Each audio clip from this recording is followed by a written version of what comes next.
कोरपणा तालुक्यातील रहिवासी बंडू शिवचरण भगत यांनी शेती खरेदी विक्री व्यवहारात तब्बल 42 लाख रुपयांची फसवणूक झाल्याची तक्रार पोलीस अधीक्षक चंद्रपूर यांच्याकडे दाखल केली आहे।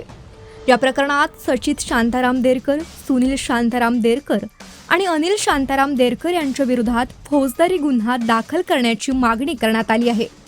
आरोपींपैकी एक जण पोलीस विभागात कार्यरत असल्यानं विश्वास ठेवून व्यवहार केल्याचा दावा तक्रारदारांनी केला आहे। तक्रारीनुसार यवतमाळ जिल्ह्यातील झरी, जामणी येथील शेती खरेदी करण्याच्या नावाखाली आरोपींनी मैत्रीच्या संबंधाचा गैरफायदा घेत विविध कागदपत्रांवर स्वाक्षऱ्या करून घेतल्या। व्यवहारादरम्यान धनादेश देण्याचं आश्वासन देण्यात आलं होतं, मात्र प्रत्यक्षात धनादेश किंवा संपूर्ण रक्कम देण्यात आली नाही। सुमारे 62,50,000 रुपयांच्या व्यवहारांपैकी केवळ 19,50,000 रुपये RTGS द्वारे मिळाले असून उर्वरित रक्कम न देता संबंधित जमीन 1,25,00,000 रुपयांना विकल्याचा आरोप करण्यात आला आहे।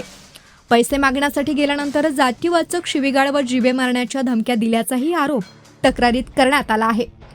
या प्रकरणाची सखोल चौकशी करून संबंधितांविरोधात गुन्हा दाखल करावा अशी मागणी उलगुलान संघटनेचे अध्यक्ष राजू झोडे यांनी पत्रकार परिषदेत केली आहे। दलित शेतकरी कुटुंबाला न्याय न मिळाल्यास मोठं आंदोलन उभारलं जाईल असा इशारा राजू झोडे यांनी दिला आहे। कोरपणा तहसीलमधल्या बंडू भगत आणि त्याच्या कुटुंबाची दलित शेतकरी म्हणून त्याची पिडवणूक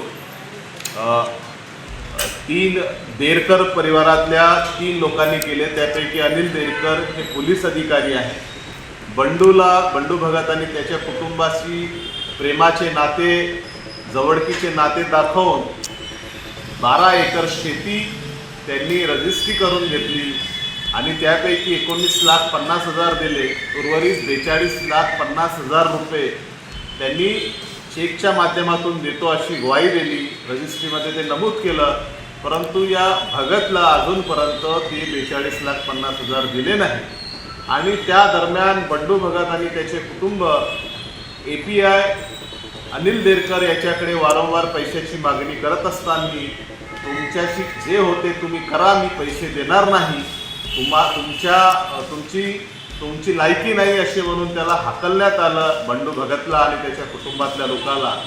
या दरम्यान त्या अनिल देरकर पोलीस अधिकाऱ्यांनी ही 12 एकर जमीन 1.25 करोडमध्ये विकली, परंतु जे पीडित शेतकरी आहे, दलित शेतकरी आहेत, त्याला अजूनपर्यंत त्याचा मोबदला दिलेला नाही।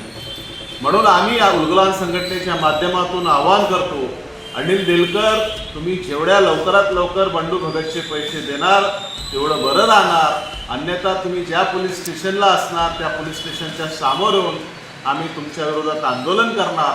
गृह खाता पोलीस खात्याकडून मागणी करणार की पोलीस अधिकारी हा भक्षक होत आहे, दलित शेतकऱ्याची शेती हिसकावून त्यांचं शोषण करत असल्यामुळे दलित शेतकरीला न्याय मिळवून देण्यासाठी उलगुलान संघटना आम्ही पोलीस स्टेशन ज्या हद्दीत अनिल देरकर असतील तिथे जाऊन आम्ही आंदोलन करू आणि त्याच्या विरोधामध्ये, त्यांच्या 2 भावांच्या विरोधामध्ये आम्ही न्यायालयीन मागणी करणार। आंदोलनाच्या माध्यमातून ही मागणी पूर्ण होतपर्यंत आम्ही त्यांना सोडणार नाही। बंडू भगतला न्याय मिळाला पाहिजे ही अशी आमची मागणी आहे।